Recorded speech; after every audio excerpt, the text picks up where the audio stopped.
আসসালামু আলাইকুম, মামুন টাইমসে স্বাগতম। চাকরি প্রার্থীদের জন্য সুখবর।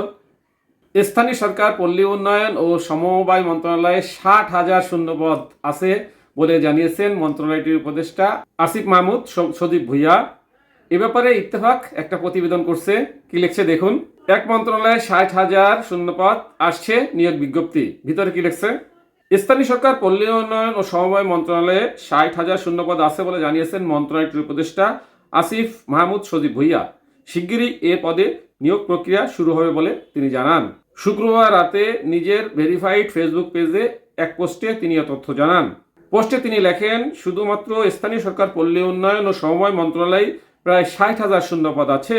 শিগগিরই এর নিয়োগ প্রক্রিয়া শুরু হবে। এর আগে বুধবার 4 ডিসেম্বর বিসিএস সহ সব ধরনের সরকারি প্রতিষ্ঠানের নিয়োগ পরীক্ষার আবেদন ফি সর্বোচ্চ 200 টাকা নির্ধারণ করে প্রজ্ঞাপন জারি করছে সরকার। সরকারি সিদ্ধান্ত অনুযায়ী বিসিএস পরীক্ষায় অংশগ্রহণের সর্বোচ্চ বয়স নির্ধারণ করে নীতিমালা সংশোধন করেছে সরকার। সংশোধনী আনা হয়েছে পরীক্ষার্থী কতবার অংশগ্রহণের সুযোগ পাবেন সে বিধিতেও। সরকারি কর্ম কমিশনের সঙ্গে পরামর্শ করে বাংলাদেশ সিভিল সার্ভিস বয়স, যোগ্যতা ও সরাসরি নিয়োগের জন্য পরীক্ষা বিধিমালা 2014 সংশোধন করে বুধবার প্রজ্ঞাপন জারি করে জনপ্রশাসন মন্ত্রণালয়।